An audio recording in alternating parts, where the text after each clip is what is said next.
Assalamualaikum warahmatullahi wabarakatuh. Mbah Nun, saya Siroj Abdul Aziz dari Banyumas. Mohon izin bertanya mengenai konsep bersyukur. Dari dulu, entah itu berasal dari kalangan keluarga ataupun lingkungan, saya selalu diajari bahwa salah satu konsep bersyukur itu seperti saat kita melihat orang yang sedang mengalami situasi yang lebih sulit dari kita. Oke. Kita harus bersyukur karena kita tidak bernasib seperti mereka. Seperti contohnya, kita harus bersyukur kita mempunyai kedua tangan di saat orang lain tidak. Apakah benar seperti itu konsep bersyukur, Mbah? Bukankah itu seperti mengejek secara halus atau pripun, Mbah? Ya, Mohon pencerahan.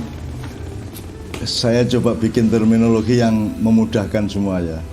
Jadi ada rasa syukur natural, ada rasa syukur kultural, ada rasa syukur teknis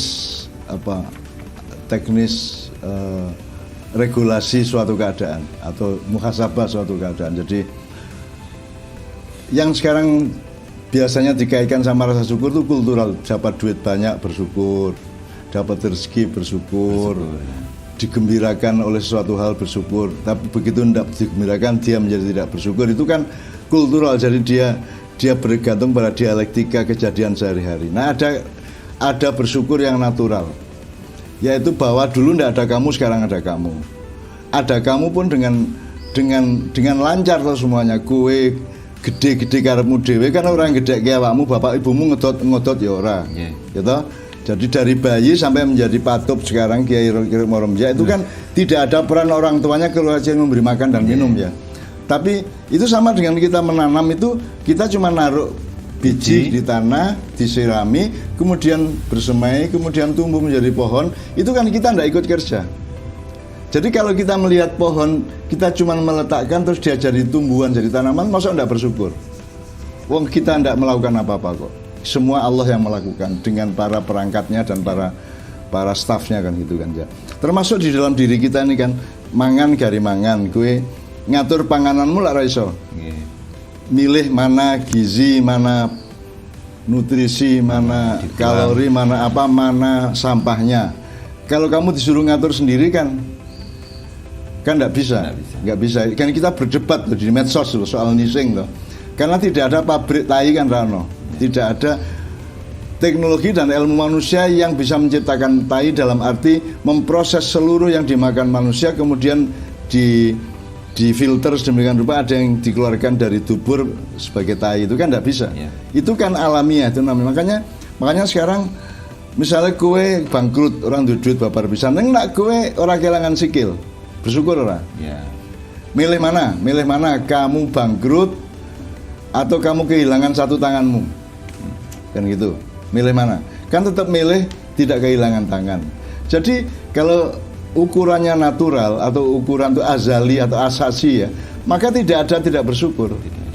Seluruhnya itu bersyukur. Dalam keadaan terpuruk atau menderita atau sengsara atau hancur kayak apapun, itu kita tetap punya bahan untuk bersyukur karena secara alamiah, secara natural, secara sunnatullah, kita itu kan aslinya kan memang tidak ada dan tidak punya apa-apa, tapi sekarang kita tetap punya kok. Mangan isi kan misalnya sekarang kamu makan asin ya asin, terasa asin, kan tetap bersyukur. Bayangin kalau kamu kehilangan kemampuan merasakan asin, sedap. Jadi bebek selamat sama bebekmu dewe tidak ada bedanya misalnya gitu ya. Jadi itu kan bersyukur. Jadi tidak ada satu celah pun dalam kehidupan yang membuat manusia itu bebas dari rasa syukur. Tidak ada. Karena seluruhnya ini kalau kita perhatikan ke dalam maupun keluar dari kita, itu semuanya kita bersyukur. Bahwa ada keadaan-keadaan teknis pada ruang dan waktu tertentu di mana kita rugi, di mana kita kekurangan rezeki, di mana kita kurang bisa menyejahterakan anak istri, atau dagang kita bangkrut, atau kesulitan mencari nafkah segala macam, itu kan tetap kalah dengan adanya alammu, adanya kakimu, adanya jari-jarimu. Untung aja Tuhan tuh tidak sampai ngomong kamu tak suruh sholat 5 kali sehari. Oke, kalau kamu cuma 4 kali, jari-jarimu tak ambil 1. Gelem ora kowe? Iya. Kalau kamu sholatnya cuma 3 kali sehari atau waktu tilu ya, Islam waktu tilu, jari-jarimu tak ambil 2, tinggal 3. Gelem ora kowe? Nah, Tuhan kan nggak ngomong gitu. Kita bersyukur dong. Jadi kita nggak sholat pun tetap bisa sehat walafiat, tetap bisa ikut PON, bisa ikut Thomas Cup dan Uber Cup, ya kita tetap bisa Olimpiade. Bahkan kita mencuri uang, terus kita pakai beli sotonya tetap rasa enak. Bagaimana tidak bersyukur? Wong Allah itu rahmatnya luar biasa. Allah itu rahmatnya menyebar tanpa regulasi apapun. Nah kalau barokah baru ada regulasinya kan gitu. Jadi menurut saya kalau dia menyesali, tadi yang pertanyaan menyesali, apakah benar seperti itu konsep bersyukur, Mbah? Bukankah itu seperti mengejek secara halus orang yang tidak punya tangan tadi, Mbah? Loh ya makanya kalau saya bersyukur itu natural. Betul, ya. Natural, harus mendasar. Kalau bersyukur hanya karena punya uang atau tidak punya uang, dapat istri cantik atau tidak, istri lari atau tidak, dan seterusnya itu kan sangat teknis dan sangat permukaan. Ibarat pohon itu ya harus mengakar. Jadi harus dari akarnya hidup ini kita sadar. Gitu kan? Harus dari hulunya hidup ini kita ingat-ingat dan kita sadari, dan dari situlah kita bersyukur gitu. Kalau kamu ingin bersyukur, kamu lihat yang lebih rendah dari kamu, itu kan keputusan kultural, cara pandang kultural. Jadi bebrayani urip ngono kuwi kowe sak melarat-melaratmu ke isi ora dadi gelandangan kaya kae terus kamu bersyukur. Bukan mengejek. Orang Jawa seperti itu ya. Orang Jawa itu kultural, enggak apa-apa juga, bagus-bagus juga. Cuman saya menyarankan kalau kita natural. Gitu loh. Keadaan apapun ya. Bersyukur. Maka kalau kamu natural, kamu kalah pun bersyukur. Bersyukur. Gitu ya. Apa sudah? Jadi kalau terakhir-terakhir kan kita ngomong bahwa sudahlah apapun yang terjadi, mau penderitaan, mau kesengsaraan, mau ketertindasan, mau apa, keputusannya tetap sama, hilirnya tetap sama, bersyukur dan optimis gitu ya. Bersyukur dan optimis. Jadi apapun saja keadaannya, itu tidak membuat kita tidak bersyukur. Karena kalau kita hitung-hitung kembali secara natural dan mendasar tadi, tetap lebih banyak yang membuat kita bersyukur dibanding yang membuat kita menderita gitu loh. Betul. Soal mengejek orang lain kan kita kan nggak eksplisit ngomong, misalnya ada orang pincang tidak punya kaki satu, ya. Terus kalau kamu bilang alhamdulillah ya kamu pincang saya tidak, saya percaya, itu baru ngejek. Tapi kalau itu menjadi pertimbangan internal dan intrinsik di dalam hati dan pikiranmu ya tidak masalah lah. Terus kalau kamu merasa mengejek ya sayangi dia. Betul ya. Sayangi dia. Kasih empati, kasih rezeki atau apapun gitu kan, kasih bantuan atau pokoknya berpartisipasi pada hidupnya dia, menghibur hati dia paling tidak kan begitu. Kan gitu.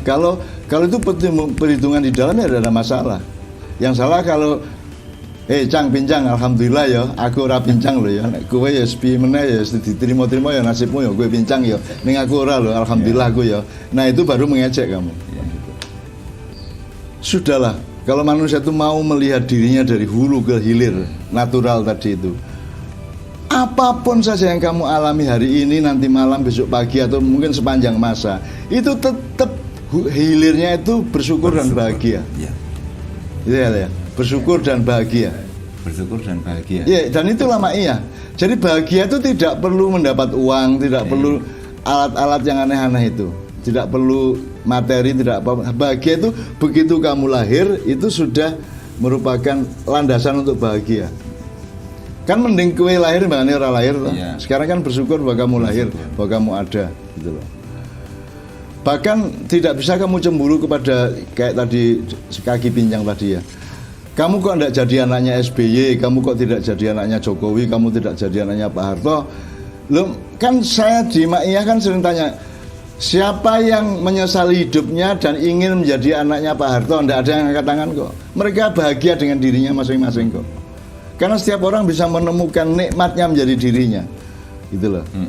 Nikmatnya, meskipun rambutnya patup sebelum usianya tiba sudah putih. Saya bersyukur ini, Pak. Ya tetap bersyukur dia. Tetap bersyukur, dia pasti bisa menemukan alasan untuk bersyukur. Ritmonya rembiak-rembiak putih itu. Gitu. Jadi kuncinya adalah mendasar, hulu, berpikir dari hulu, merasakan dari hulunya, dan hilirnya tetap bersyukur dan bahagia. Bersyukur dan bahagia. Masa menungso ora bahagia piye karepe?